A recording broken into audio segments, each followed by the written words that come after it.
আলহামদুলিল্লাহ আমি আজকেও আপনারা জানেন বাউফল আমাদের যে গার্লস স্কুল সেখানে ফ্রি মেডিকেল ক্যাম্প পরিচালিত হচ্ছে। 6 জন ডাক্তার সেখানে নিয়ে আসা হয়েছে। বাংলাদেশ জামাত ইসলামী বাউফল উপজেলা সংগঠনের পক্ষ থেকে ফ্রি মেডিকেল ক্যাম্পের জন্য 6 জন ডাক্তার সেখানে এখন কাজ করছে। সেখানে আমরা ঔষধ নিয়ে এসেছি, সেখানে আমরা চশমা নিয়ে এসেছি, আমরা চক্ষু বিশেষজ্ঞ ডাক্তার নিয়ে এসেছি, আমরা আমাদের অন্যান্য মেডিকেলের জন্য মেডিকেল বিশেষজ্ঞ নিয়ে এসেছি। আমরা তাদের চিকিৎসার ব্যবস্থা করছি। একই সাথে আমাদেরকে বলা হয় বাংলাদেশ জামাত ইসলামী যদি তাদের শাসকের দায়িত্ব পায়, সেবকের দায়িত্ব পায়, তাহলে মহিলাদের জন্য তারা কিছুই করতে পারবে না, কারণ তারা মহিলা বিদ্বেষী। আমি আপনাদের কাছে জানতে চাই ভাইয়েরা, বাংলাদেশ জামাত ইসলামী এই বাউফলের সংগঠনকে সামনে রেখে আমি বলি, আমাদের প্রিয় বোনদের জন্য, আমাদের সম্মানিত মায়ের জাতি, নারীর জাতিদের জন্য আমরা বাউফলের সেলাই মেশিন প্রশিক্ষণ কেন্দ্র চালু করেছি। আমরা তাদের ফ্রি সেলাই মেশিন বিতরণ করেছি। আমাদের তরুণ যুবকদের জন্য আমি চ্যালেঞ্জ করেছিলাম 2007 সালে। আমি ইসলামী ছাত্র শিবিরের কেন্দ্রীয় সভাপতি হিসাবে বলছি না, বাউফলের আপনাদের একজন সন্তান হিসাবে বলছি, বাউফলে আপনাদের একজন ভাই হিসাবে বলছি। আমি আমার এই বাউফলে ইতিপূর্বে এই 20-24 বছরে যে কয়জন তরুণ যুবককে আমার পক্ষ থেকে আল্লাহর অনুমোদন করবে, আমি তাদের চাকরির ব্যবস্থা করে দিতে পেরেছি। বাউফলের অন্য কোনো নেতা যদি তার ধারের কাছেও চেষ্টা করে, তাহলে আমি বাউফলবাসীর কাছে আর মুখ দেখাবো না। আমি আমার নিজের কৃতিত্ব এবং অহংকার জন্য আল্লাহর কাছে ক্ষমা চাই, এটা বুঝার জন্য বলছি। একই সাথে আমরা যখন করোনা সংকট তৈরি হয়েছে, আমাদের ঢাকার অনেক ব্যবসায়ীর ব্যবসা বন্ধ হয়ে গেছে, অনেক ভাইয়ের চাকরি চলে গেছে। আমরা সেই সময় বলেছি বাউফলে আমাদের ভাইদের, তরুণদের শিক্ষা থাকলে তার কর্মসংস্থানের কোনো অভাব হবে না। শিক্ষিত কোনো বেকার আমরা বাউফলে থাকতে দেব না, বাউফলে কোনো শিক্ষিত বেকার থাকবে না। তরুণ ছাত্র সমাজ তোমাদের কাছে জানতে চাই, শুধু তোমাদের কাছে দুটো জিনিস চাই, তোমাদের সততা থাকবে, তোমাদের যোগ্যতা থাকলে তোমাদের আত্মকর্মসংস্থানের দায়িত্ব আমরা গ্রহণ করবো ইনশাআল্লাহ। ইনশাআল্লাহ রাজি আমরা সবাই।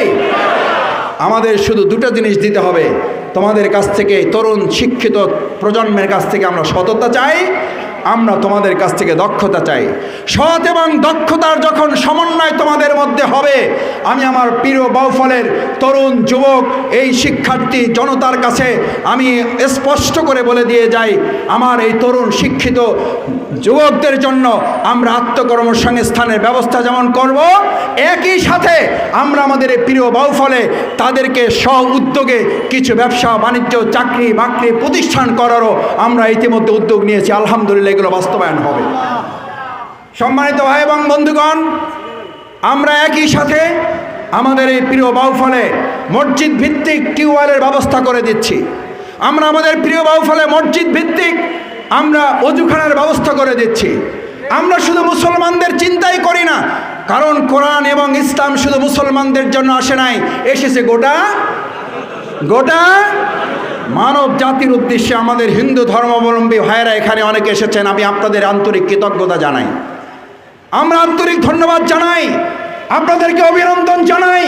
বাংলাদেশ জামাত ইসলামী এরকম কোনো আয়োজন করে, সেখানে শুধুমাত্র কোনো একটা দলের লোক আসে না, সেখানে শুধুমাত্র কোনো একটা ধর্মের লোক আসে না, সেখানে শুধুমাত্র কোনো একটা মতের লোক আসে না। আলহামদুলিল্লাহ সেখানে সকল দলের, মতের, বর্ণের ঊর্ধ্বে উঠে বাউফলবাসী মানুষের পরিচয় নিয়ে এখানে আমাদের কাছে একটা পরিবারের মতো সবাই এসে হাজির হয়ে যান। আমার ভাইয়েরা, আমি আপনাদের কাছে অনুরোধ করতে চাই, আমাদের সেই হিন্দু ভিন্ন ধর্মাবলম্বী ভাইদের, তাদের মন্দিরের জন্য তারা তার নিজ ধর্মের অনুসারী হিসাবে তারা তাদের উপাসনায় নির্বিঘ্নে তারা কাজ করবে। আমরা আমাদের হিন্দু ধর্মাবলম্বীদের জন্যও তাদের নিজ নিজ জায়গা থেকে যা যা করণীয়, আমরা ইতিমধ্যে তাদের পাশে থেকে সেগুলো করার উদ্যোগ নিয়েছি। আমরা একই সাথে শিক্ষা প্রতিষ্ঠানগুলোকে মাদক মুক্ত এবং অস্ত্র মুক্ত করার জন্য আমরা প্রশাসনের সহযোগিতা চেয়েছি।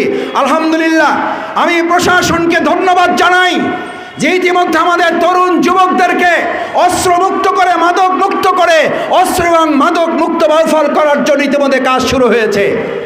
আমরা কি এই কাজে সবাই সহযোগিতা করতে রাজি আছি ইনশাআল্লাহ? কারণ আমার কোনো তরুণ যুবক নষ্ট হলে সে তো আমারই সন্তান, সে তো আমারই ছোট ভাই। আমার কোনো ছোট ভাই তরুণ যুবকদেরকে আর বাউফলে তাকে কোন রাজনৈতিক দলের হাতিয়ার করার জন্য তাদের হাতে কেউ মাদক তুলে দেবে, তাদের হাতে কেউ অবৈধ অস্ত্র তুলে দেবে, সে যে দলই হোক না কেন আমরা সেই দলকে প্রত্যাখ্যান করব।